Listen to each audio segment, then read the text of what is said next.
Hello children, welcome back to my channel economics with Purnima Sharma, Purnima की पाठशाला। आज मैं यहाँ पर आपको रूरल डेवलपमेंट की कुछ एक चैप्टर एट ए ग्लैंस पर बताऊँगी, कुछ वीडियोस भी बनाई हुई हैं, ठीक है। और साथ में कुछ क्वेश्चंस प्रैक्टिस कराऊंगी आपको कि किस क्वेश्चन में किस चीज़ ज़रूर लिखनी चाहिए टू गेट फुल मार्क्स, क्योंकि स्टोरी लिखने पे बच्चों बिल्कुल मार्क्स नहीं मिलते हैं। पॉइंट्स अगर लिखोगे तो आपको सॉलिड मार्क्स मिलेंगे, ठीक है।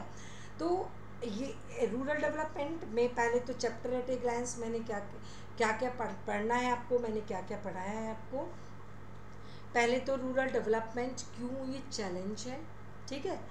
दूसरा पढ़ाया मैंने आपको कि ये रूरल डेवलपमेंट का मीनिंग क्या है, overall development of rural people, socio economic development of the people, improvement in the quality of life of rural people, ये पढ़ाया है आपको। इसके अलावा कुछ की इशूज़, जो अब हम रूरल डेवलपमेंट की बात करते हैं, what are the key issues, ठीक है।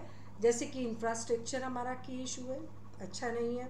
जैसे कि ह्यूमन कैपिटल स्किल्ड नहीं है, ठीक है, हेल्दी नहीं है, ठीक है। जैसे कि आपका क्रेडिट की प्रॉब्लम है, राइट। जैसे कि आपका बैंक मतलब प्रॉपर बैंकिंग सिस्टम नहीं है, राइट। और इसके अलावा poverty is the main issue in the rural areas, right. तो ये कुछ की इश्यूज हैं। और लैंड रिफॉर्म्स, ठीक है, ये हमारे की इश्यूज हैं कुछ, ठीक है, जिनको हमें टेक केयर करना है once we are thinking to make the rural development in India, ठीक है।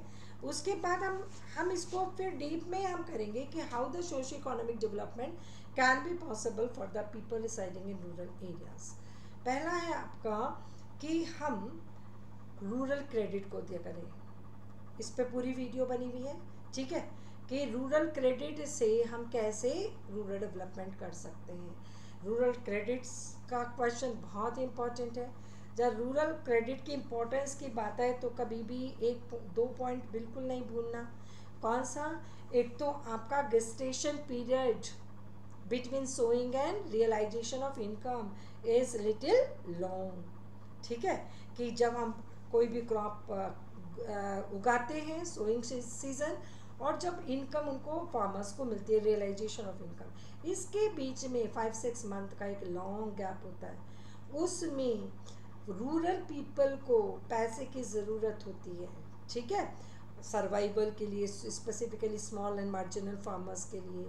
और उनको कैपिटल अरेंज करने के लिए, वर्किंग कैपिटल के लिए भी पैसे की ज़रूरत होती है बच्चों, जैसे कि बीज खरीदना, मेन्योर खरीदना, तो इसके लिए उनको लोन चाहिए। दूसरा पॉइंट और कौन सा नहीं भूलोगे, to safeguard the farmers from the exploitation of money lender.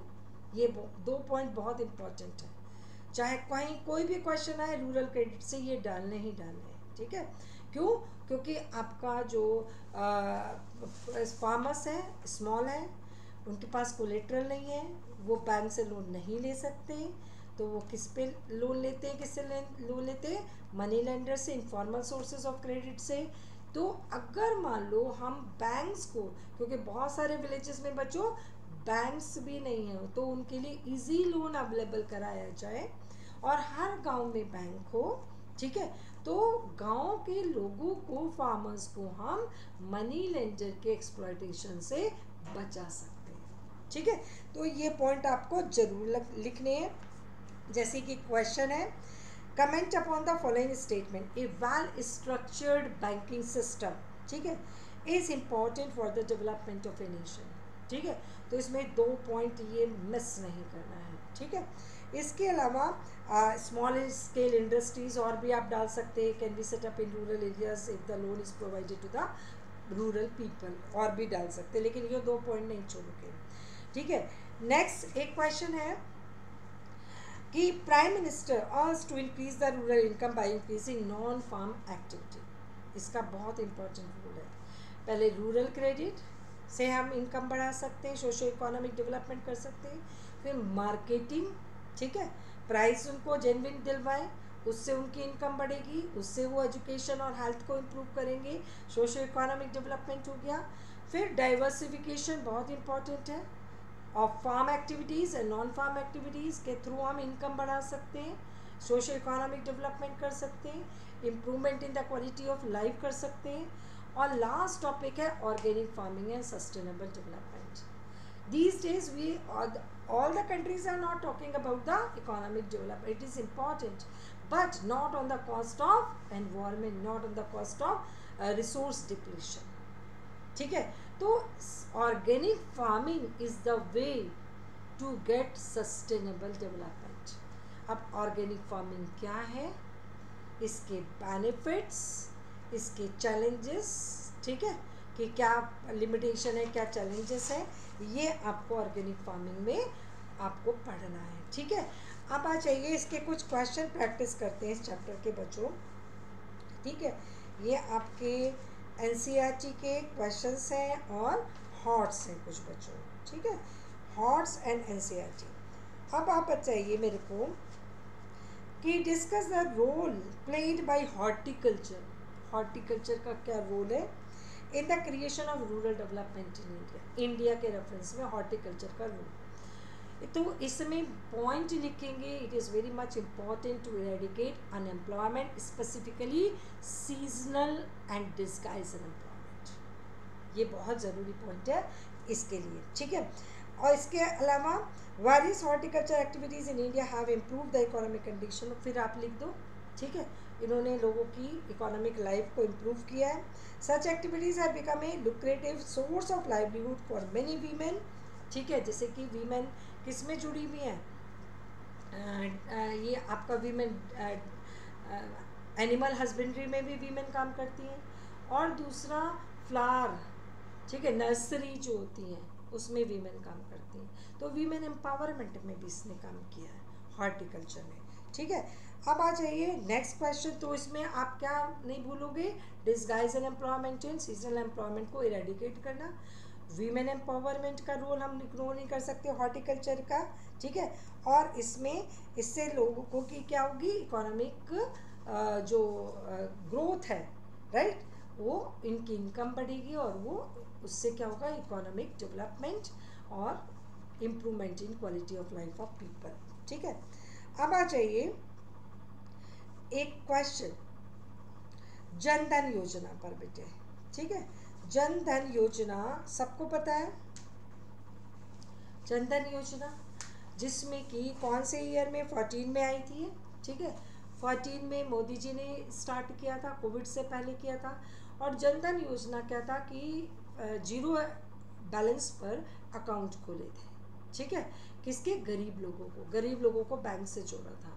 ठीक है, अब जीरो अकाउंट पर जब बैंक अकाउंट खुले तो जो लोगों की आइडियल सेविंग थी, ध्यान से सुनो, जो घर में लोग अपने बक्से में रख देते थे, ठीक है, ऐसे कहीं छुपा के अलमीरा में रख देती लेडीज़. ठीक है, तो क्या होता था कि वो पैसे के घर में रखे हुए या तो हस्बैंड जाकर ड्रिंक करके ख़त्म कर देते थे. ठीक है, और वो घर में आइडियल पड़े रहते थे. अब उनका जब जीरो बैलेंस पर अकाउंट खोला गया तो जो small saving kept by the poor people at home, ठीक है, they started coming to banks in their account. Bank में डिपॉजिट होना शुरू हुआ. अब क्या हुआ, जो ये आइडियल सेविंग थी बैंक में जब आई तो वो क्या हो गया, बिग फंड्स में कन्वर्ट हो गई. उसको लोन में यूटिलाइज किया गया बैंक ने, और लोन में यूटिलाइज किया तो क्या हुआ, डेवलपमेंट ऑफ द इकोनॉमी.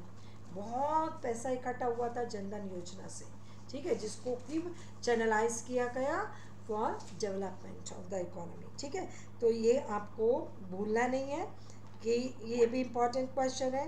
इसके अलावा आप एक आईटी सेक्टर पर, ठीक है, आईटी सेक्टर आपको किस में पढ़ा है, डाइवर्सिफिकेशन ऑफ प्रोडक्टिव एक्टिविटीज़.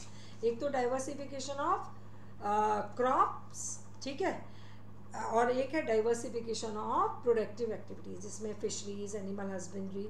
उसके 1 मार्कर में जैसे ऑपरेशन फ्लड है, जिसको हम क्या बोलते हैं, वाइट रिवोल्यूशन बोलते हैं, ब्लू रिवोल्यूशन फिशरीज में बोलते हैं. 1 मार्क में ये भी आ जाते हैं. ठीक है, और आपका नेक्स्ट है आपका, मैं बता रही थी IT sector, role of IT sector. ठीक है, ये आईटी सेक्टर का रोल कितना इम्पोर्टेंट है किसके लिए, रूरल डेवलपमेंट के लिए। आईटी सेक्टर से क्या मिलेगा बच्चों, एक तो एम्प्लॉयमेंट जनरेट होगा, the people who are IT skilled they will get employment, right. उसके अलावा आईटी से और क्या बेनिफिट होगा कि that will give the knowledge to the rural people regarding the price of their product in different markets where they can sell out, can get the better prices for their product, and income of the farmers will increase, right। आपका ये सारा IT sector से information technology plays, the question I am reading, plays a very significant role in achieving sustainable development and food security।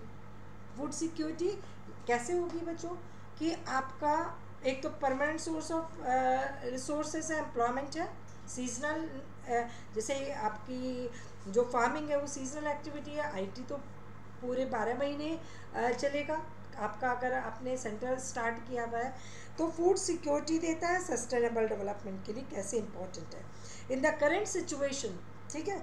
IT plays a important role in achieving food security, again the same thing, food security में आपको बताना है, and sustainable development, you have to justify the statement। Information technology has revolutionized many sectors in the Indian economy. It is widely accepted that IT will play a critical role in achieving sustainable development and food security in India, right? In which century? 21st century. Through the appropriate information and software tools, क्या क्या होगा, government has able to predict the area of food insecurity। IT की help से government क्या find out कर लेगी, food insecured area, ठीक है। और फूड कहाँ पे ड्रॉट होने वाला है, कहाँ पे फसल नहीं होगी, कहाँ पे बारिश कम होगी, कहीं पे बारिश ज़्यादा होगी, वो सब हमें इससे पता चलेगा, किसको, गवर्नमेंट को। तो वो क्या है, फूड इनसिक्योर्ड एरिया है, और उन फूड इनसिक्योर्ड एरियाज़ में, इनसिक्योर्ड राइट एरियाज़ में फिर गवर्नमेंट क्या कर सकती है कि वहाँ पे आपका बफर स्टॉक को यूज़ करके फूड सप्लाई करा सकती है और लोगों को स्टारवेशन से, मरने से बचा सकती है, which is known as famine, ठीक है। इसके अलावा IT also circulate the limitation information regarding emerging technology, जो नई टेक्नोलॉजी आ रही है उसका पता हम किससे पता चल जाएगा, IT से। उसको अडॉप्ट करेंगे फार्मर्स तो ग्रोथ हो जाएगी, आउटपुट बढ़ जाएगा, इनकम बढ़ेगी उनकी। IT सेक्टर जनरेट एम्प्लॉयमेंट, अभी आपको बताया, एम्प्लॉयमेंट जब वो हम शुरू करेंगे तो एम्प्लॉयमेंट भी बढ़ेगा, ठीक है। And IT aims to make many village in knowledge centre, इसके हेल्प से क्या होगा, जो IT सेक्टर है वो क्या बन जाएगा, नॉलेज सेंटर, ठीक है। तो इस टाइप के क्वेश्चंस आते हैं बच्चों, डरने वाली बात नहीं होती है। तुम लोग पता नहीं क्यों डर जाते हो एग्ज़ाम के नाम से, एग्ज़ाम तो बहुत ही अच्छी टेक्निक है to hear analyse that what knowledge we have, ठीक है। तो ये डरने वाली बात नहीं है, ये अपनी टेस्टिंग हो रही है कि हमारे पास कितनी नॉलेज है। तो हमें मार्केटिंग पे मीनिंग में आपके सारे टर्म्स होने चाहिए, ठीक है। ये नहीं कि अगर बाइंग एंड सेलिंग जीरो मिल जाएगा एकदम, ठीक है। उसमें जितनी भी डेफिनेशन में मैंने बताए हैं वर्ड्स, ठीक है, वो सारे के सारे उसमें 5-6 words I have taught you उसमें होने चाहिए। एक बच्चों संसद आदर्श ग्राम योजना है, इसमें जनधन योजना, संसद आदर्श ग्राम योजना, इसमें भी थोड़ा पढ़ लेना। संसद आदर्श ग्राम योजना में या MP को विलेज अडॉप्ट करना होता है, जिसे एक मॉडल विलेज बनाना होता है। 14 में भी, ये भी 14 में आई थी, राइट। उसमें और उसको आपका 2019 तक एक विलेज बनाना है, ठीक है। कुछ उसमें डेटा दिया हुआ है, और जो विलेज है वो कौन सा सेलेक्ट करना है, हिली एरियाज़ में जिसकी पॉपुलेशन आपकी कितनी होगी, लगभग उनको, इसने कितने विलेजेस को कवर किया है, 25,000 विलेजेस को कवर किया है। अभी बताती हूँ इसकी कुछ इंपॉर्टेंट इंफॉर्मेशन जो आपको लिखनी ही लिखनी है, ठीक है। एक मिनट, आपको एक उसमें बॉक्स में दिया हुआ है बच्चों, बुक में एनसीईआरटी कॉन्सेप्ट है, उसको भूलना नहीं। लास्ट ईयर भी आपका सीबीएसई सैम्पल पेपर में क्वेश्चन था, ठीक है। तो ये अक्टूबर 2014 में पहली इंफॉर्मेशन। दूसरी इंफॉर्मेशन कि इसमें मेंबर ऑफ पार्लियामेंट एमपीज को विलेज अडॉप्ट करना, आइडेंटिफाई करना है एक विलेज कि कौन सा किस विलेज का डेवलपमेंट लेवल डाउन है, उसको अडॉप्ट करना है to develop of their own constituency. उसमें ध्यान रखना है कि जो विलेज हो वो ना तो खुद का हो ना अपनी वाइफ का हो, स्पाउस का भी नहीं होना चाहिए, ठीक है। दूसरा था कि जो एक मॉडल विलेज 2014 से 16 तक बनाना है, ठीक है। और फिर 2 और मॉडल विलेज बनाने हैं बाय 2019, ये भी एक इम्पॉर्टेंट इंफॉर्मेशन है। तीसरी इंफॉर्मेशन है अगर हिली एरिया है तो कौन सा विलेज सेलेक्ट करना है जिसकी पॉपुलेशन 1000 से 3000 हो, और प्लेन एरिया अगर आपका है तो उसकी पॉपुलेशन जो विलेज अडॉप्ट कर रहे हो उसका पॉपुलेशन कितना होना चाहिए, 3000 to 5000। ये भी एक इम्पोर्टेंट इंफॉर्मेशन है, ठीक है। तो एमपीज, ठीक है, दे आर और वो करेंगे कैसे ये काम, ये ठीक है। तो एमपी से क्या एक्सपेक्टेशन है कि जो गवर्नमेंट अपनी स्कीम्स लॉन्च कर रही है उनका इम्प्लीमेंटेशन ठीक से कराए, ठीक है। तो MPs were expected to facilitate the village panchayat, ठीक है, here and motivate here village development plan motivate the villagers to keep up activities, वहाँ ज़्यादा से ज़्यादा एक्टिविटीज़ कराए ताकि लोगों की इनकम बढ़े। इंफ्रास्ट्रक्चर का ध्यान रखें, ठीक है, infrastructure in the area of health, education, road, ये सब वहाँ का डेवलप कराए, ठीक है। जितनी गवर्नमेंट स्कीम्स है उसको ठीक से इम्प्लीमेंट कराए, ये एक्सपेक्टेशन थी किसकी, एमपीज़ की। तो ये कुछ इम्पॉर्टेंट चीज़ें हैं वो आप पढ़ोगे। और एनसीईआरटी के जो क्वेश्चंस हैं संदीप गर्ग के, जिनमें जो I use to follow Sandeep Garg, it's a very good book, very according, ठीक है। और इसमें क्या है, जो पीछे जो आपका बैक क्वेश्चंस है वो सारे सॉल्व करो, ठीक है, एनसीईआरटी के एंड हॉट्स, उसी से आपको आइडिया मिल जाएगा and you can score good marks. Thank you.